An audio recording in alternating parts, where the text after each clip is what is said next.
básicamente son dos brillantes investigadores que trabajan desde tipologías de fuentes distintas y cercanas y desde enfoques que son totalmente científicos, actualizados, que era la clave, el fenómeno de los conversos, de la Inquisición, a un lado y otro, de la raya, de la frontera. Ana Isabel se centra mucho más. Hoy en día hay que insistir en eso porque también pensamos que hay unas diferencias mucho más notorias a un lado y otro de la raya, y durante parte de la Edad Moderna formaron parte de una entidad política, con lo cual también va a haber paralelismos y cosas cercanas. Y catedrático de universidad, él, director de un laboratorio de estudios judeoconversos que agita desde las redes sociales, desde YouTube, desde podcast y desde cualquier plataforma a la que le den voz. Ya le vais a ver ahora qué pico tiene. Y acerca, hace historia pública desde la investigación, aterrizándola en la calle,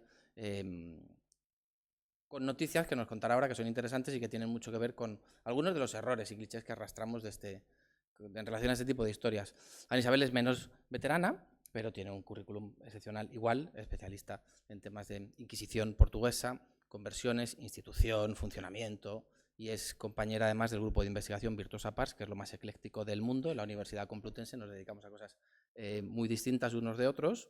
Y les voy a lanzar ya la primera pregunta para poder, tenéis sus currículos, no os voy a decir nada que no sepáis en internet, o sea que quien quiera publicaciones ya sabe dónde acudir y conocerlo, pero por retomar un poco, hay una cosa que hemos estado hablando y Óscar nos ha dejado aquí un poquito así de barro en el que poder meternos, que es el padre de Netanyahu, en esos juicios que como historiador nunca se deben hacer, y él los hizo libremente, tomando partido por los conversos, pero también expulsando muchas veces a todos aquellos renegados que intentaban en la medida de lo posible volver al judaísmo. Desde un punto de vista muy esencialista, y tiene que ver con esas corrientes identitarias, sionistas, a veces hablamos de los conversos y nos pasa mucho en la Edad Moderna cuando ya nos metemos con fuentes inquisitoriales, esa idea del todos son uno.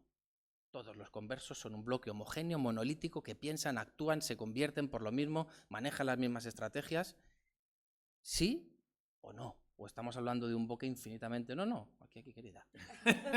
Heterogéneo, diverso y que responde a intenciones y motivaciones distintas desde las conversiones hasta las estrategias de supervivencia. ¿Podemos hablar de cristianos nuevos como un bloque homogéneo? ¿Ya nos metemos en el siglo XVI y XVII o es un error?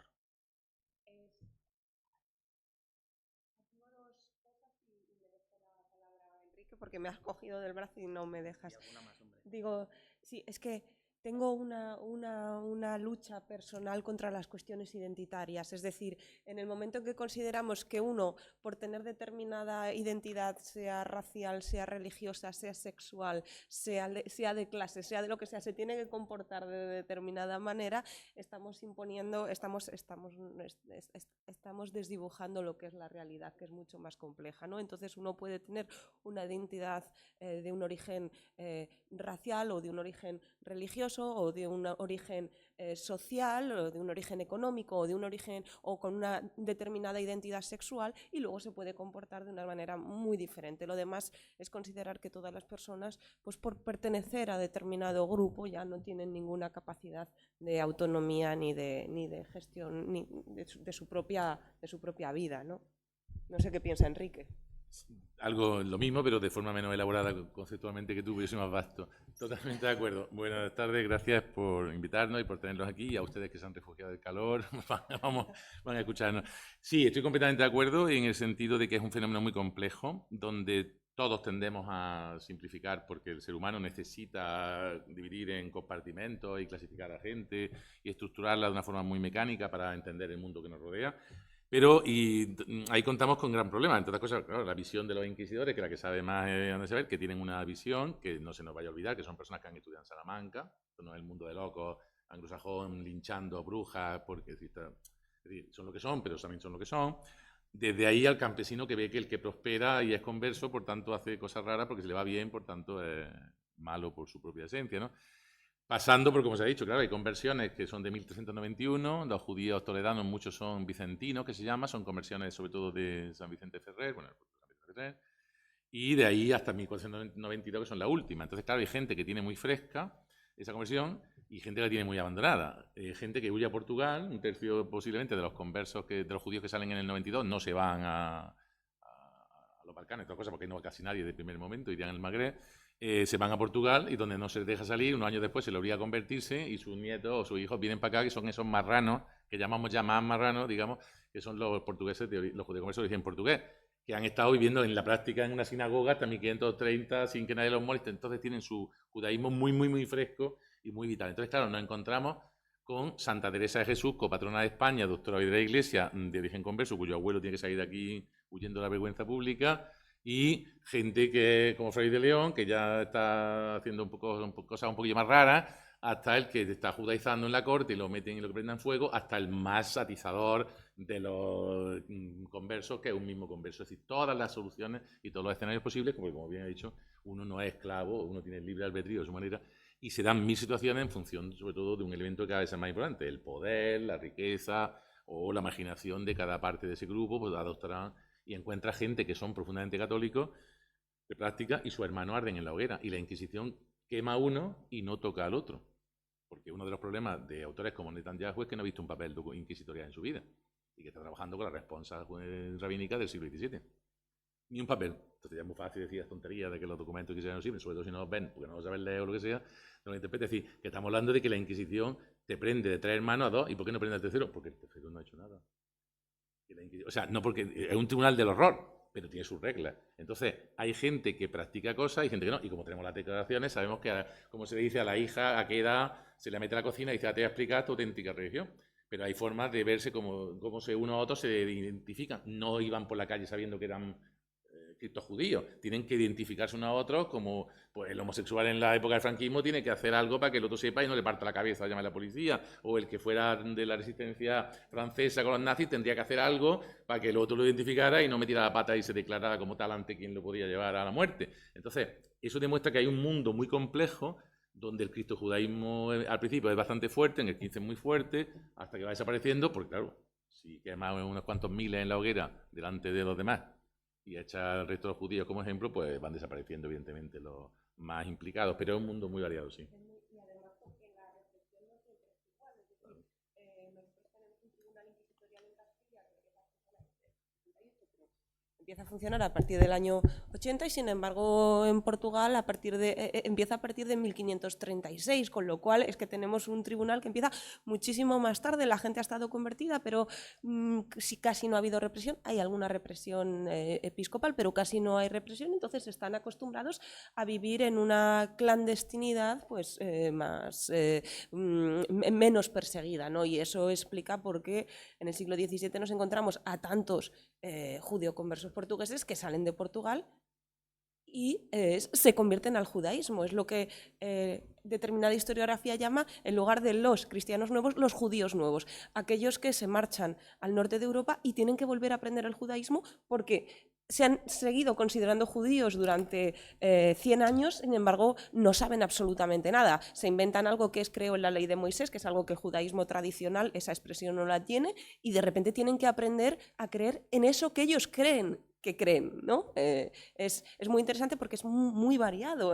No es lo mismo Córdoba que Coimbra. Eso es fascinante. Cuando llegas a Ámsterdam, por fin huyo de la malvada España, huyo de la malvada Inquisición, me declaro judío, lo que siempre han sido mi familia y yo, lo que en mi casa me han dicho, y le llego allí, entonces te examina un rabino, claro, además encima de que nací, con lo cual una cosa mucho más rígida, rural y basta, y te dice, no, tú no eres judío. ¿Qué vas a ser un judío? Tú eres un mal cristiano. Claro, porque es que llevan 100 años, 150 o 100 sin rabino, sin libros, sin nada. Entonces, una de las cosas que sabemos, que empezamos a ver, porque esto está por estudiar, yo iba a dirigir una tesis, espero que no se me frustre, sobre este tema, de una persona formada mucho en teología judía. ¿Cómo saben lo que hay que hacer? Pues hay dos maneras. Claro, en la casa lo han olvidado. Sí, tu abuela cocina así, hay que lavarse, pero la doctrina no la conoce porque no hay nada. No hay sinagoga desde 1492, no hay libros, se ha destruido todo. Ni pueden hablar con nadie porque le puede denunciar el vecino. Entonces hay dos maneras, que es inversa, es una forma inversa. Cuando llega un inquisidor de visita, imagina que van por los Montes de Toledo, que va a, yo qué sé, a cualquier lugar, a Escalona, por aquí cerca, que no sea la capital, hace un edicto de fe. Que van de vez en cuando, porque como no quieren viajar, sobre todo a la zona de los montes, Estas zonas montuosas son muy coñazos. Entonces van para allá. Entonces, en la iglesia se dice y se publica el edicto de fe. ¿Han visto usted algún vecino que guarde los sábados, que se lave los viernes por la tarde? Ya con que se lave en España sería ya un drama. Que no coma tocino, que no coma cerdo, da igual. Claro, vengan y cuéntenoslo. Hay una audiencia que están varios días y lo toma mi vecino hace 10 años y estábamos en el campo, nos bañamos y le vi y estaba circuncidado. El fulanico y que cuando no sé cuánto, entonces van con cosas hace 30 años o de ayer. Pero tú estás viendo lo que hace el judío. El judío guarda el sábado, el judío no come cerdo, etcétera, etcétera. Y la otra manera es los autos de fe. Cuando están condenando, procesando, quemando, bueno, se quema afuera, pero en fin, condenando al morir incluso, leen durante horas y horas, en un mundo, imagínense ustedes, sin Sálvame o sin Televisión Española, pues eso es lo único que hay, y están oyendo qué es lo que hace el malvado judío. O sea, están leyendo lo que hay que hacer el buen judío. Y guardó la fiesta de Esther y comió no sé qué, y comía pan. Entonces eso es lo que tengo que hacer, porque no tienen acceso ya a la formación. Entonces estamos hablando de un judaísmo muchas veces visceral, pero muy desvaído en lo doctrinal, que no es nada, otros que sí, otros que... O sea, es un mundo fascinante de almas en conflicto, almas en disputa, como se dijo en su día. Sí. Porque hay de todo, ¿no? Y un judaísmo heterodoxo maravilloso que hace que surja gente como Baruch Spinoza en esas comunidades de Ámsterdam, que termina armándose y liándose la manta a la cabeza y diciendo, pues paso.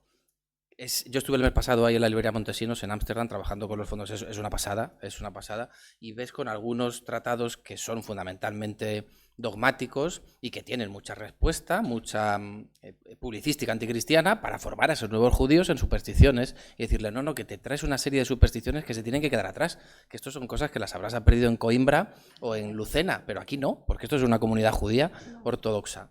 Nos metemos un poquito con cosas de inquisiciones, que ha dicho Enrique una cosa que creo que es clave, que muchas veces, yo si sabéis, bueno, si no lo sabéis, lo cuento, a veces hago visitas guiadas y tenemos un problema en Toledo, que es el modelo turístico, y que repite una serie de clichés y de estereotipos masivos, y la Inquisición es una cosa que eso fascina. O sea, hablar de momias, Inquisición y duendes todo mezclado es garantía de éxito económico, y a veces no se enfoca de la forma que se tiene que enfocar.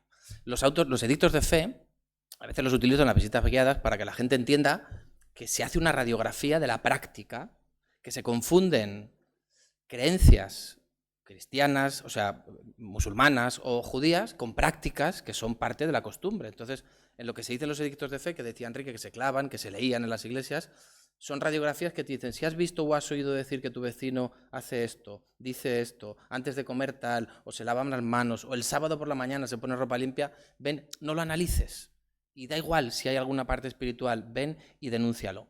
Al final lo que se termina generando es una psicosis masiva en función de una serie de prácticas que hacen que muchas veces, lo que decíais, no baste con ser cristiano, hay que parecerlo. Y hay que comer como cristiano, vestir como cristiano, y empezamos a mezclar cosas que hoy pensamos que van a la par, que son la cultura y la religión, cuando han sido muchas veces realidades, lo que decíamos de las identidades, totalmente distintas, que parece que las identidades están escritas en las estrellas y que solo hay una y que es esa forma de ser, cuando lo que somos hoy es el producto muchas veces de esa psicosis que se intenta evitar, no vaya a ser que alguien me señale, y ahí en los edictos de fe se ve muy bien.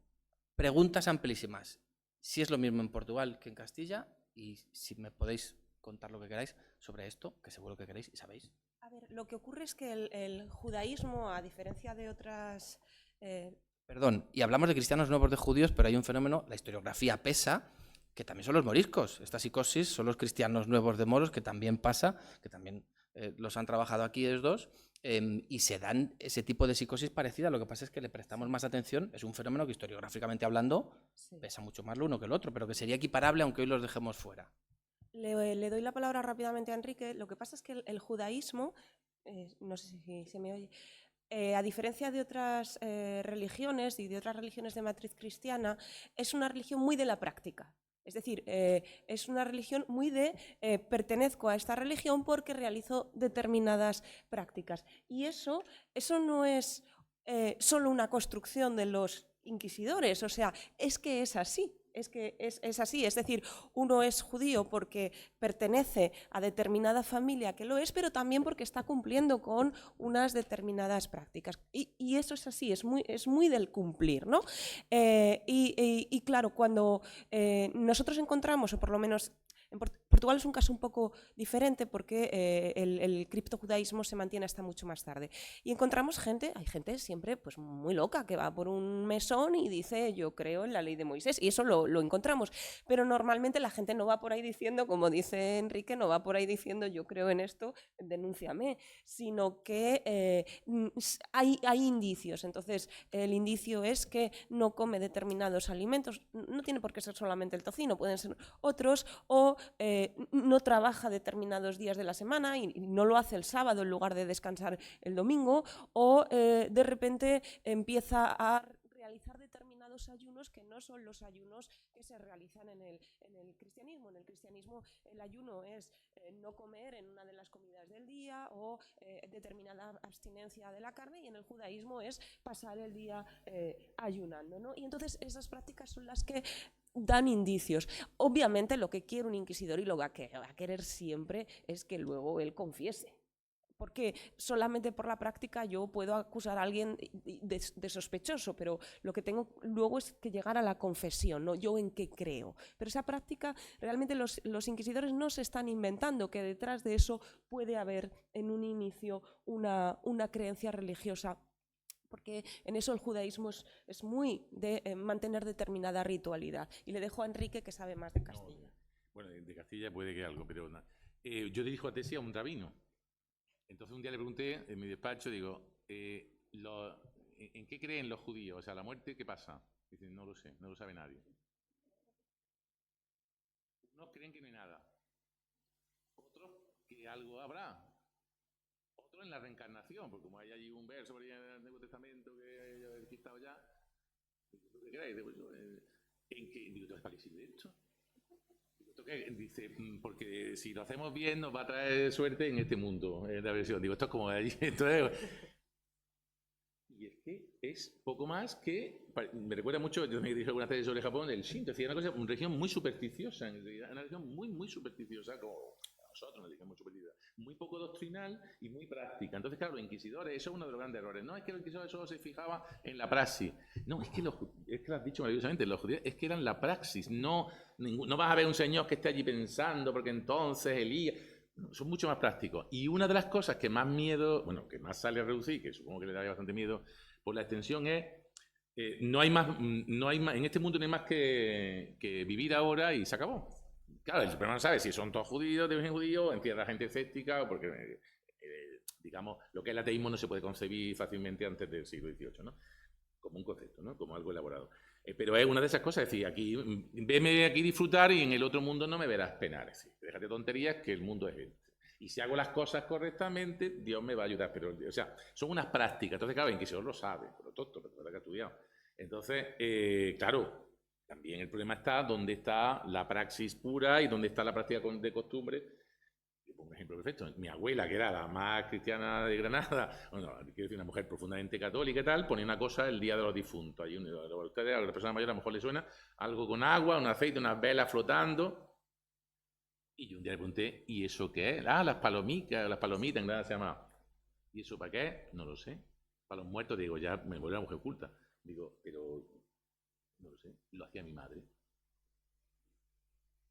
Entonces, está entre yo hago unas prácticas porque soy criptojudío y el problema está en dónde deslindar, y los propios inquisidores tienen ese, por eso quieren que el otro confiese, porque si no ellos mismos tienen una duda moral de dónde está alguien que está haciendo lo que hacía su madre, cocinaba como su abuela, le quitaba no sé qué, pero lo hacía su madre, pero no está pensando que eso signifique necesariamente una lucha. Entonces, claro, en ese mundo hay muchísimos matices que muchas veces por los inquisidores no lo ven, pero tenemos un problema gravísimo, y que salvo alguna trozo de documentación toledana y salvo parte de documentación conquense, los procesos han desaparecido todos.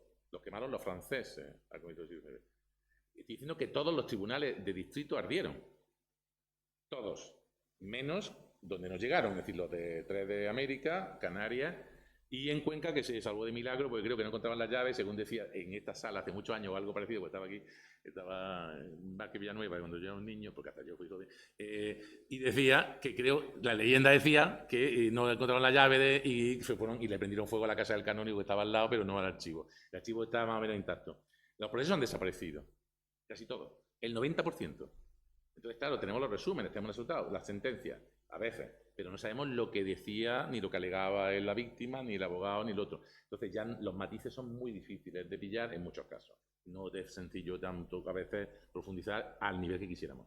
Eso es lo que no nos pasa a nosotros, porque, claro, en el caso de Portugal los procesos se conservan y solamente han desaparecido unos que serían interesantísimos y a ustedes les parecerá muy exótico, pero no es tan exótico, que es Goa. Goa es un territorio que está en la India, era de la India portuguesa, y allí había un tribunal inquisitorial. Fíjense que allí hay mucho trabajo, porque los judeoconversos portugueses tienen redes comerciales que llegan hasta la India, pero es que además en la India hay otro problema de cristianos nuevos, que es los cristianos nuevos de origen hindú, aparte de cristianos nuevos de origen musulmán, que también hay por allí, ¿no? Y eso sí que se han perdido los procesos de Goa, pero si no, nosotros sí que conservamos los procesos de Lisboa, de Coimbra y Évora en su mayor parte. Y claro, es una diferencia muy sustancial con respecto a España, pero se nos plantea un problema, y es que nuestros procesos son muy tardíos, porque son a partir del año 1536, 1537, y entonces ya es muy tarde. ¿Por qué? Porque en Portugal ya saben lo que se está haciendo en España y ya son procesos muy estructurados, ¿no? Desde... Yo creo que Portugal copia la Inquisición. Claro, totalmente. Si ustedes están aburridos, no tienen nada que hacer, ya como veo que se meten aquí por el aire acondicionado gratis, pues cójanse el PARE, que también está gratis, y vean, porque Toledo es precisamente el sitio donde se conservan más procesos de los primeros años que están digitalizados. Si sobreviven a la primera página, a la segunda... Sí, bueno, es que claro, no es lo mismo, porque entonces era otro tribunal, pero después se fusiona, y por eso al quedarse juntos se envió para acá y se salvó. Entonces sí tienen muchísimo, bueno, eso fueron publicados, están publicados en español por Beina, aunque las instrucciones están en inglés, en 4 tomos, pero los de Toledo están conservados, pueden ver en PARES mucho. Así claro, la letra, aparte de la letra, que bueno, nos encanta a algunos cuantos locos de la sala, pero poco más, pero son muy interesantes porque son muy primeros, no están tan elaborados como después el procedimiento ya jurídico incluso de los años de... Pero piensen ustedes que la Inquisición con esos procesos hace mucho más que preguntar totalmente. Hablábamos comiendo con Felipe, hacen, bueno, lo sabe bien y lo sabemos, una historia de vida. Cuando se avanza el tiempo te preguntan por todo. Pero tienes que decir, bueno, yo nací en Cuenca, pero a los 10 años me fui con mi padre, que era mercader de lino, nos fuimos a Burgos y estuvimos ahí 5 años, entonces yo me vine, estudié no sé dónde, después ya me casé, porque mi tío me casó con una hija de no sé quién, no sé cuándo, y al final he acabado viviendo en donde sea, en Salamanca, ¿no? Pero a continuación te preguntan la genealogía. Hasta donde puedas recordar. Yo he visto casos de Toledo, que espero publicar pronto, hasta los hermanos de los bisabuelos. Otros empiezan a decir, no recuerdo a mi abuelo, supongo que para, bueno, o para cortar, o porque a los abuelos los quemaron vivos y él no los vio, claro, o ya. Pero empiezan a, ¿para qué? ¿Para qué quieren? Es una base de datos nacional, que se puede cruzar los datos entre ellos porque entre tribunales se mandan. Fuera, no, el rey tiene que obligarlo. Pero dentro de Inquisición se cruzan los datos. Eso es lo que... ¿Por qué? Inicialmente es una cuestión de fe. Soy Froilán de León, se me va la pelota, me pongo a traducir del Cantar de los Cantares, un libro prohibido tocar en latín y traducirlo al vernáculo. Bueno, es que tengo una prima monja que la pobre no sabe latín y quiere leerlo. La Inquisición te mete mano. Pero claro, que soy hidalgo, mi padre es juez, mi tío es el mejor abogado de la corte, mi padre es señor de Basa, es decir, soy noble, yo soy un catedrático de Salamanca, usted que los catedráticos estamos medio chalados, entonces hacemos cosas raras. Bueno, aquí hay algunos que también como yo puede dar fe de que no estamos muy bien. Bueno, pero la Inquisición le pide a la de Cuenca, la de Valladolid, perdón, le pide a Cuenca un certificado de la genealogía de Froilán de León. Y en mirar el proceso, que así sí se salvó, aparece un certificado que dice que la bisabuela de Froilán de León la quemaron viva por judía. Entonces ya no es un catedrático que está aburrido y le da por traducir latín. Ya es un tío de origen judío que le da por traducir, y traducir un libro sagrado es un acto religioso judío, como él sabía muy bien. Entonces, claro, la Inquisición lo usa. Y cuando ya empieza a bajar el número de judaizantes, y la Inquisición tenga que hacer otras cosas, empezará otro problema que todavía no hemos hablado, aunque ya se ha mencionado por Oscar: la limpieza de sangre, que es lo que no estaba previsto en el mapa. Los reyes querían acabar con la herejía, como fuese, porque era un problema de desorden social, de religioso. De hecho, ningún estado del mundo admite la libre confesión hasta el siglo XIX, quitando el experimento otomano. Y además un problema gravísimo social, como se está viendo en Toledo, como se va a ver en Córdoba, como se va a ver en Sevilla. Es decir, hay que acabar con la herejía. ¿Y cómo? Quemándolo todo y echando a los judíos para que no haya ejemplo. A partir de ahí ya un bálsamo de aceite, un paraíso. Pero entonces resulta que aparecen los malos de la película. ¿Quiénes son? Ustedes. Traduzco. No, yo también. Sus antepasados y los míos. Los míos seguramente estaban echándole fuego en la hoguera, ¿no? Pero bueno, todos. La limpieza de sangre busca excluir de forma racista a todos los que tengan una gota de sangre judía. Por si no me han entendido. Ni los nazis se atrevieron a algo igual. Es decir, el mal en la tierra, que son los nazis, no se atrevieron a algo igual. ¿No estaban locos? Del todo. Un señor, en 1832, que quisiera ser canónigo de Toledo, le demuestran, entonces ya era absurdo, pero bueno, le demuestran que de 15.000 antepasados, todos ellos duques y nobles, uno era judío y no puede ser canónigo de Toledo. Uno. Los nazis, que eran unos monstruos, pero estaban locos del todo, pues si tenía sangre judía, un cuarto, uno, pues lo casaban obligatoriamente con una aria, fuera eso lo que fuera, y el niño ya un octavo, y el siguiente un 16 hasta que se purificara. Aquí no. La teoría excluía a todo lo que tuviera una gota de sangre. La monarquía se queda muerta porque eso no lo busca. De hecho, la monarquía no pone los estatutos de sangre.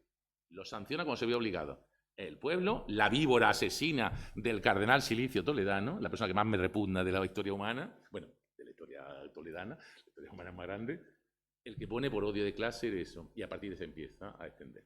¿Qué se encuentra la monarquía? Con un papel. No puedo tener jueces, no puedo tener ministros de lo que sea, porque todos tienen algo de una sangre conversa. ¿Quién tiene sangre judía? Vamos a ver. Ah, Fernando el Católico. Fernando el Católico, judío converso. Porque Fernando Felipe II, porque Fernando el Católico tiene una bisabuela judía. Y lo sabe toda la época, lo sabe todo el mundo. Ya, eso da igual, el rey, nadie quien abre la boca.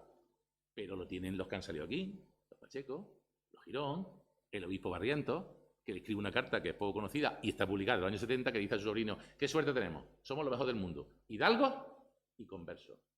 ¿Cómo se podría decir? Entonces se encuentran, ¿qué hace la corona? Pues tragar y mirar para otro lado.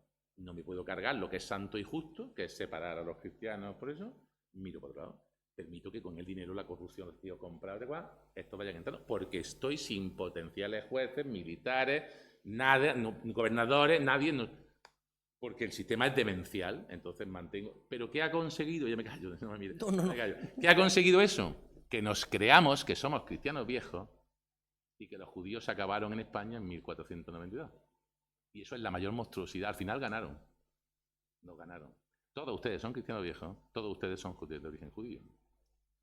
Más o menos, por un lado, más o menos por otro. No son los otros, lo que lo fueran, claro. Eran nosotros. Más nosotros, menos nosotros, y nuestros abuelos se dedicaron a hacer todo el daño que pudieron a los otros abuelos. O sea, España. Es decir, pero esa es, por tanto, el fenómeno judaico, el fenómeno sefardí, el fenómeno que ustedes quieran llevar, hay que llevarlo al siglo XVIII y ya allí si quieren lo va tejando.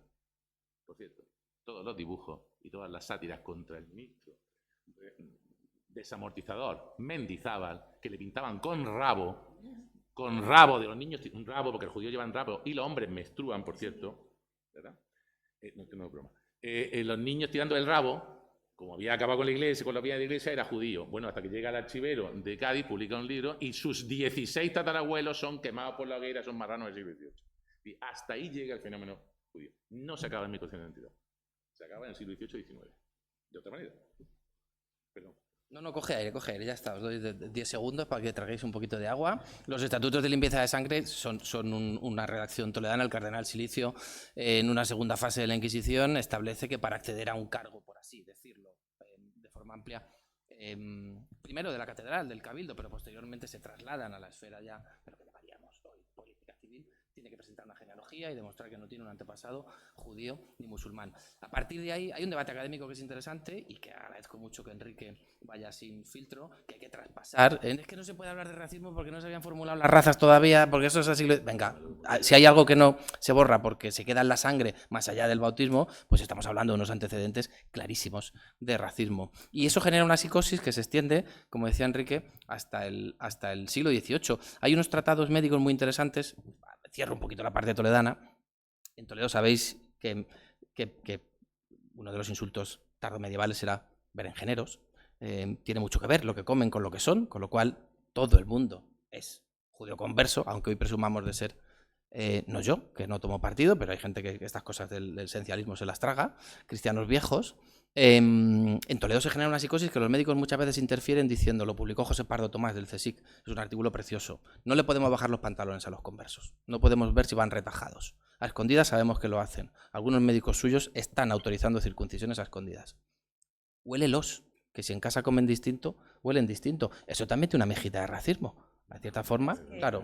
Pero como no se puede hablar de racismo en la Edad Moderna porque no se habían formulado las razas todavía, pues no avanzamos en ese sentido. Pero se usa, o sea, yo... Sí, se debería usar yo más sí que he frecuentemente, escrito claro. defendiendo que se use el término racismo porque se usa el término raza y se usa el término raza... No, pero siempre con un... Raza tiene una connotación despectiva, es decir, se habla de raza de judío o raza de moro y obviamente hay una cuestión que ya no tiene que ver con la religión, más o menos, porque la segregación afecta a personas cuya fidelidad a la fe católica está fuera de toda duda, ¿no? Bueno, San Juan de la Cruz, Nos quedan, eso te iba a decir, San Juan Enrique, de nos Ávila, quedan, Santa Teresa de Jesús, Fray de Enrique, León, Fray de Granada. 4 minutitos así, o sea que expláyate con esas cosas, también tú, si quieres, si pasa lo mismo en Portugal o no. ¿Acaso has dicho que todos los nobles descienden de judíos? Todos no, ya quisiera yo, pero solo yo calculo que de los nobles titulados solo un ¿Has dicho eso? 60-70%.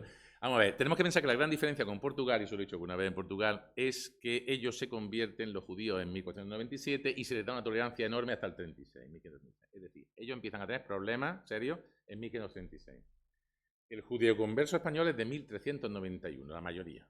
Llevan 100 y pico años. Y los tribunales de Inquisición empiezan a operar en el 80, pero hay zonas, por ejemplo, como Granada, donde hasta el 26 no tienen... Es decir, es muy distinto. ¿Qué pasa? Que el judío converso portugués es muy duro, muy fuerte en su fe, porque la tiene recientísima.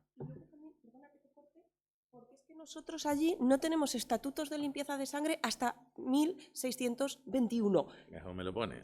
Pero en el caso español, la conversión tan temprana supone la mezcla de sangre brutal. Tenemos que pensar, y esto no es una forma de hablar, pronto voy a sacar, si lo entrego a la editorial ya, un libro al respecto sobre el origen judío de la nobleza española, cerrando muchos años de investigación, que no es que los Enriques lleven sangre judía, por lo tanto los propios reyes. Eso puede ser, es que no son los Viveros, es que son los Ulloa, que son los Pachecos, son los Acuña y demás, pero bueno, eso es lo de menos. Es que si empezamos a bajar, estamos gente que se está casando desde 1400 y pico con la nobleza. Si tú eres noble y tienes dinero, no te casas jamás con una asquerosa judía. Si tú eres noble y no tienes dinero, te casas con lo que sea porque quieres vivir bien. La tontería la dejamos para los tratados de nobleza. No se casó. Y si tú llegas con una dote brutal, te casas con la hija de un trapero. Porque además no sabes que 100 años después vas a tener un problema de limpieza de sangre tu bisnieto, porque eso no está escrito. Y si te vas a los cronistas nacionales, te dicen que los problemas, la gran rebelión, la de 1473 en Córdoba, la más importante de esos años, contra los conversos, el año del robo, porque es un saqueo masivo, se hace porque los conversos se han empinado mucho, se han casado con los nobles y se han metido en el ayuntamiento muy rápido. Y tú no puedes tolerar que el tío de los tiburabuzones, si era joven, sea tu concejal perpetuo, o su hijo sea tu alcalde perpetuo. O que se case con la hija del noble arruinado, o que de... Entonces, eso es lo insoportable. Y vemos muy bien el concepto de raza, de clase social, mezclado con el antisemitismo. Porque son poquísimos los casos, se diga lo que se diga, de agresiones en el siglo XV a los judíos, y son enormes a los judíos conversos. Porque los judíos ya no son irrelevantes. Y lo importante en el siglo XV son los judíos conversos. Que son los intelectuales, que son los ricos, que son los poderosos, y que son los secretarios de Isabel la Católica, que son los secretarios de Fernando el Católico, que son todo el staff del Consejo Real de Juan II y Enrique IV, pero como no hay estudios casi prosopográficos, y los que hay recientes no tocan el tema voluntariamente, de puntilla, por lo que no debe gustarle a quien sea, entonces nos encontramos con un silencio. Todo le está, y los reyes católicos le está al fresco. La mejor amiga de Isabel la Católica la casan con el tío que le ha regalado la guerra para que contra la legítima reina, es decir, Juana de Bertraneja, dándole el alcázar de Segovia y el tesoro. La casan con un viejo, los dos son judíos conversos, hacen marqueses de Moya y le regalan medio Madrid y medio Segovia. Y los dos son conversos. Los hermanos de él han sido quemados en la hoguera poco tiempo después o poco tiempo antes. Pero él no. El problema es la herejía, salirte, porque nadie pensaba que iba a llegar la limpieza de sangre y marcar a España 300 años. Todo se iba a acabar disolviéndose, unos por abajo, otros por arriba. Pero llegamos nosotros. El odio popular. Los marqueses no odian, necesitan súbditos brillantes, si no, los lanzan a... Los reyes quieren servidores, y si no funcionan, lo echan o los mandan a los perros inquisitoriales. Pero el vecino que ve como el vecino prospera es el que le prende fuego a la casa de al lado, el que odia por pura envidia. Ya.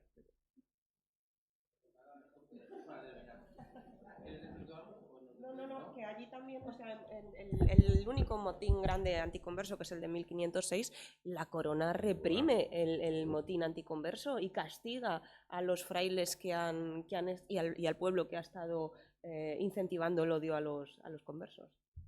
Bueno, terminamos. Si queréis dar un paseito por estas linajes y estas estrategias de supervivencia, pasad por la Capilla de Santa Catalina. Los Álvarez, los Zapata uno le va bien como secretario de los Reyes Católicos y al hermano lo queman y es prior de las islas. Los Conchillos en el retablo de San Román, del que desciende luego el conde duque de Olivares. Te va bien si financias y a tus hijos se les olvida luego y a tus nietos las genealogías. San Vicente, San Nicolás, las grandes capillas del eje central comercial de Toledo tienen todas fundaciones conversas y judeoconversas. Sois los mejores. De los dos que estamos en la mesa, los dos. Los dos, sin ninguna duda. No te quepa la más mínima duda. Muchísimas gracias a los dos.